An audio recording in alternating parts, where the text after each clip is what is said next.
संविधान जिंदाबाद, मुर्दाबाद मुर्दाबाद, मनुस्मृति मुर्दाबाद, मुर्दाबाद मुर्दाबाद, मनुस्मृति मुर्दाबाद, जिंदाबाद जिंदाबाद, संविधान जिंदाबाद, जिंदाबाद जिंदाबाद। संविधान जिंदाबाद। साधु जय भीम। मनुस्मृति दहन दिवस के मौके पर हम स्पेशल एपिसोड बना रहे हैं द थिंग के माध्यम से। गांधीनगर से कुछ महिलाएं हमारे साथ जुड़ी हुई हैं, उनसे हम बातचीत करेंगे कुछ पुराने रीति रिवाज और आज के तारीख में बाबा साहब के संविधान की वजह से कितना क्या बदलाव ये महिलाएं देखती हैं। कैसे देखती हैं आप मनुस्मृति दहन को और बाबा साहब के संविधान को? नमो बुद्धाय जय भीम। मेरा नाम मनसा है, मैं लखनऊ से हूँ और संविधान दिवस मनाया जा रहा है।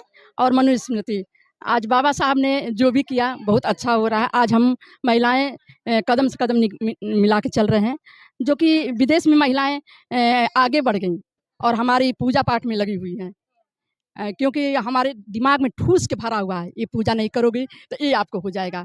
क्योंकि एक हम लोग महिला शुरू से ही अगरबत्ती और पूजा देख रहे हैं, तो उसमें हमारे दिमाग में वही आ रहा है, हम लोग पूजा में जा रहे हैं। जब तक महिला को तो पंडित भी नहीं बनने दिया जा रहा, फिर भी पूजा कर रही है। मैम इतना दिमाग में ठूस के भरा है, जो हमारे बच्चे जो देखेंगे वो हमारे कर रहे हैं। हम अगरबत्ती जला रहे हो तो हमारे बच्चे भी जलाएंगे। आज हमारे महिलाएं पढ़ के आगे विदेश गई और जहाज उड़ा रही हैं, तो अक्षर को हथियार बना के आगे कदम बढ़ाएंगे। याद करो वह जीवन जब हमने आज़ादी पाई थी, हमने आज़ाद। आज बाबा साहब ने और रमाबाई ने, जो कि आज महिलाओं के पास, हम 50 साल मेरी उम्र हो गई, 50 से ऊपर, 3-4 साड़ियाँ हमारी मम्मी के पास रहता था। और आज रमाबाई का देन है कि आज हमारे अलमारी में से गिर रही है, मतलब रखने का भी नहीं है। तो उन्होंने जब बाबा साहब का प्रोग्राम हो रहा था, रमाबाई के पास एक भी साड़ियाँ नहीं थी। उन्होंने अपना बक्सा खोला और उसमें एक बाबा साहब का धोती सम्मान के लिए मिला था, उन्होंने वही लपेट के और आई। और बाबा साहब ने देखा और जाके कहा, रमा आज मांग लो। उन्होंने बस कहा कि हमको कुछ नहीं चाहिए। आज आने वाली महिलाओं के पास इतनी साड़ियाँ हो जाए, आज हम लोग साड़ियाँ का सब कुछ मिल गया। रमाबाई अंबेडकर इनके त्याग तपस्या बलिदान की वजह से आज तमाम महिलाएं सज धज कर निकल जी। और उनको पढ़ने का अधिकार नहीं था, टाट पर बैठने का नहीं था, पानी पीने का नहीं। हम लोग जब उस समय पढ़ते थे, मेरा 83 में हाई स्कूल था, तब हम लोग 4 लड़कियां स्कूल गांव में जाते थे। आपने भी ये जो है वह जाति भेद का इनका देखा है, ये अपमान सहा है? नहीं, मेरे पिताजी कम्युनिस्ट पार्टी के नेता थे, तो मेरे यहाँ सब 40-50 लोग बैठते थे, तो हम तो वही देखे हूँ। लेकिन मेरे हस्बैंड फौज में थे, तो मैं 20 साल तो फौज में रही हूँ। लेकिन 2007 में जब लखनऊ आई मैं, तो मैं राजनीति में नहीं जानती थी क्या है, लेकिन दिमाग में ठूस के भरा हुआ था कि हाँ, आज हम नहीं लड़ेंगे तो हमको कुछ नहीं मिलेगा, कोई देने वाला नहीं है। आज हम बाहर निकल के, इस समय मैं चोरी मैं यहाँ आई हूँ, क्योंकि हस्बैंड कहेंगे भाई तुम तो वहाँ हैदराबाद से अकेले सफ़र कर, तुम कहाँ जा रही हो, राजनीतिक नेता बनना चाहती हो? तो कुछ तो मेरे पिताजी का है ज़हन में कि मैं नेता बनना नहीं चाहती हूँ। हाँ, महिलाओं को अपना समझाना कि अपने बच्चों को समय दे, अच्छा पहले चीज़ है तो अपने खाओ फिर बाँटो। आप कहाँ से आई है? मैं गांधीनगर से, गुजरात से।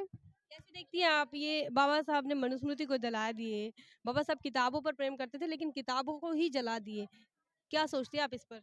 मनुस्मृति में क्या है, लोग हमारी महिला को गुलाम ही रखना चाहते हैं। वो नहीं चाहते कि आगे आए, वो पढ़े लिखे अफसर बने, पायलट बने। वो तो बस गुलाम, वो पूजा पाठ करती रहे, बस वो उसका 16 श्रृंगार सजती रहे, बस ऐसा ही है। हम बहुत सारी बहनों को बताते हैं कि पूरी सजावट है हमारे शरीर पे, वो गुलामी की निशान है।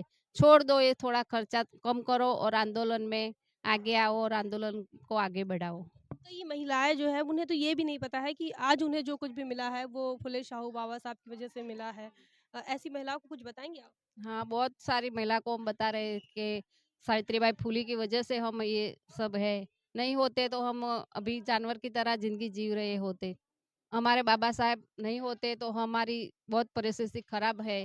हमारी परिस्थिति खराब है, हमारे बच्चों की हम ऐसी परिस्थिति नहीं देखना चाहते। इसीलिए हमको आंदोलन में जुड़ना है और बहुत जान जिगर से हमको ये आंदोलन में काम करना है। आप गांधीनगर गुजरात से आई है। गुजरात में तो मोदी जी का डंका बज रहा है। सिर्फ गुजरात में नहीं, कह रहे हैं कि पूरे दुनिया में भर रहा है। महिलाएं वहां पर कैसी, बीजेपी के राज में बिल्किस बानो के साथ इस प्रकार का हादसा होता है कि उन्हें न्याय नहीं मिलता। कैसे देखती हैं आप गुजरात के अंदर जो राजनीति चल रही है उसको? हाँ, वो तो है ही ना, सबको पता ही है। कभी गैस 100 रुपए में दिया था, आज 1200 रुपया हो गया। तेल का भाव कितना बढ़ गया है मोदी जी की राज में। तो अभी बस वो ईवीएम का कमाल है, तो बस मोदी जी आते हैं। मतलब लोग नहीं पसंद करते उन्हें, बस ईवीएम नहीं, पसंद तो नहीं करते हैं, बोला हम नहीं दिया था उसको, तो भी वो मोदी जी आ गए हैं, क्या करें? अब बदलना है हमको, सरकार बदलनी है। सरकार बदलने की तैयारी कर रही हैं महिलाएं। हाँ, बीबीएफ में हम जुड़ेंगे, आंदोलन में जुड़े हैं तो बदलनी पड़ेगी। गांधीनगर से कितने लोग आए हैं? हम 50-60 लोग हैं गांधीनगर से। महिलाएं कितनी आई हैं? महिलाएं 25 है, 25 मतलब बराबर अनुपात में लेकर आई हैं। में लेके आए हैं, बहुत बढ़िया। क्या नाम है आपका? मेरा नाम रेखा बेन। अच्छा, रेखा बहन, आप भी गांधीनगर से आई हैं? नहीं, हमदर्द से आई है रानी। अहमदाबाद से आए हैं। अच्छा, आप समझती हैं कि बाबा साहब की वजह से ही आज हमें जो कुछ भी मिला है, वो बाबा साहब की वजह से मिला है, तमाम महिलाओं को, समझती हैं ऐसे कुछ? हाँ, समझते हैं। बाबा साहब ने इस आज के दिन मनुस्मृति को जलाया था और उन्होंने सही जलाया था क्योंकि महिलाओं को और हमारे लोगों को आगे बढ़ने से रोका गया है। उस मनुस्मृति में हमारे विरोध में सारी चीज़ें थी, हम लोग आगे बढ़ने वाली कोई चीज़ नहीं थी। जो कि उन्होंने हमेशा से गुलामी की है, गुलाम बनाना चाहते हैं, महिलाओं को गुलाम बनाना चाहते हैं। पहले हमारे भाइयों को गुलाम बनाया और वो चाहते हैं कि ये लोग हमेशा गुलाम बने रहें। आज की व्यवस्था भी यही कहती है कि हम लोग गुलामी की तरफ लिया जा रहा है। हमारे आज की सारे व्यवस्था कैसे कैसे कह रही है? आज की व्यवस्था ऐसे कह रही है, स्कूलों का निजीकरण किया जा रहा है, सारे सरकारी विभागों को प्राइवेटीकरण करके उनको सब बंद किया जा रहा है। जब हमारा यही सरकारी व्यवस्था ही हमारी नहीं होगी, डिपार्टमेंट हमारे नहीं होंगे तो सरकार किस काम की है? सरकार होती है सरकारी विभागों पर उनको सही सलामत रखने के लिए। और हमारे आजकल जितने भी कारोबार छीने जा रहे हैं, जो भी बहुत गरीबी फैल रही है, 2 ही तबका रहेगा, बीच का मध्यम वर्ग ये खत्म हो जाएगा। जब सरकारी व्यवस्था नहीं होगी तो हमारी बीच का तबका खत्म हो जाएगा, गरीब होगा या पैसे वाला होगा, यही व्यवस्था रहेगी। और आजकल जो बच्चे नौकरी इसलिए ये सरकार जो है इसलिए काम कर रही है, ऐसा आपको लग रहा है कि इस देश के अंदर मध्यम वर्गीय नहा रहे हैं और जिस प्रकार से मनुस्मृति कहती है कि लोगों के पास धन इकट्ठा ना हो, लोग नौकरी ना कर पाए, लोग राजपाट ना कर पाए, उसको पढ़ने लिखने का अधिकार ना हो, इस प्रकार से सारे अधिकार छीनना चाहती, यही कहना चाह रही है? कुछ विशेष वर्ग के लोग हैं जो ये चीज़ चाहते हैं, हर कोई नहीं चाहते। विशेष लोगों ने अपनी जगह बना रखी है। गरीबों को ख़त्म करो, गरीबी ख़त्म ना करो, गरीबों को ख़त्म करना है, गरीबी ख़त्म ना करो। हमेशा यही होता चला है, लोग करते रहेंगे, लेकिन हम लोग एकजुट होकर सब महिलाएं एक साथ रहेंगी, अपने बच्चों को व्यवस्था अच्छी बना के देंगी, उनको बताएंगी इसके बारे में। और हम लोग बामसेफ से जुड़े हुए हैं, हम लोग बामसेफ में काम कर रहे हैं। तो बाबा साहब माननीय काशीराम जी की से पहले से बामसेफ का निर्माण था। माननीय काशीराम जी भी आए थे। बामसेफ का नाम मैं बहुत छोटेपन से सुनती चली आ रही हूँ। आज मैंने आकर यहाँ जॉइन किया है, देखा है मैंने। तो बामसेफ सर्वोपरि है, हर चीज़ से बेसिक आधार है, हर पार्टी का आधार बामसेफ है।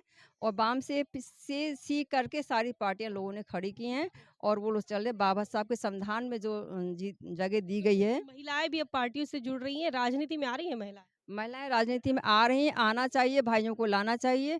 हमारे इस मीटिंग में सब लोगों क्योंकि को सवर्णों की जैसी महिलाएं हैं जिसमें बड़े बड़े नाम आते हैं, सुषमा स्वराज हो गया, एक बड़ा नाम रहा। अब स्मृति ईरानी सबसे बड़ी नेता, महिला नेता के तौर पे देखा जाता है, लेकिन बहुजन समाज की SC ST OBC की महिलाओं को इस प्रकार से नहीं देखा जाता है। हमारी सब बहनें आ रही हैं, वो लोग नहीं देखते हैं। इसका मतलब ये है कि ये नहीं, हम लोग आगे नहीं हैं, हम लोग बहुत आगे, बस हम लोग को मौके की तलाश रहती है। कोई जो हम लोग आगे करना चाहेगा तो हम लोग बहुत अच्छा काम करती हैं, कर रही हैं और करते रहेंगे।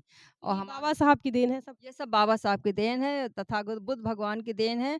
उन्होंने कहा महिलाओं को आगे आना चाहिए। मातृ शक्ति सबसे बड़ी शक्ति होती है। जिस शक्ति से इंसान पैदा होता है, जिस शक्ति ने बाबा साहब को पैदा किया, जिस शक्ति ने तमाम लोगों को पैदा किया, तो उस शक्ति को आज उससे पहचान लिया है कि मैं क्या चीज़ हूँ। महिलाएं किसी से कम नहीं है, वो अपने को किसी से कम ना समझे, वो सर्वोपरि हैं। तो ये मनुस्मृति दहन दिवस के मौके पर महिलाओं के अपने अपने विचार हैं जिन्होंने आज हमारे साथ व्यक्त किए, हमारे साथ शेयर किए हैं। मनुस्मृति को लेकर लोगों की अब समझ बन रही है कि किस प्रकार इस देश के जिसे धर्म ग्रंथ कहा जाता है, जिसे शास्त्र कहा जाता है, उसमें महिलाओं की आखिर स्थिति क्या थी। और आज के तारीख में बाबा साहब की वजह से, बाबा साहब के संविधान की वजह से, हिंदू कोड बिल की वजह से आज महिलाएं कितनी सशक्त हो रही है। तमाम चीज़ों को महिला वर्ग समझ रहा है, ये काफ़ी सराहनीय बात है। आप क्या सोचते हैं कमेंट सेक्शन में ज़रूर बताएं। बने रहे द थिंग पर। जय भीम, जय भारत। बहुजन विचारधारा को घर घर तक पहुंचाने के लिए हमारे YouTube चैनल को सब्सक्राइब करें, लाइक करें, कमेंट करें, शेयर करें और बेल आइकन की घंटी दबाना ना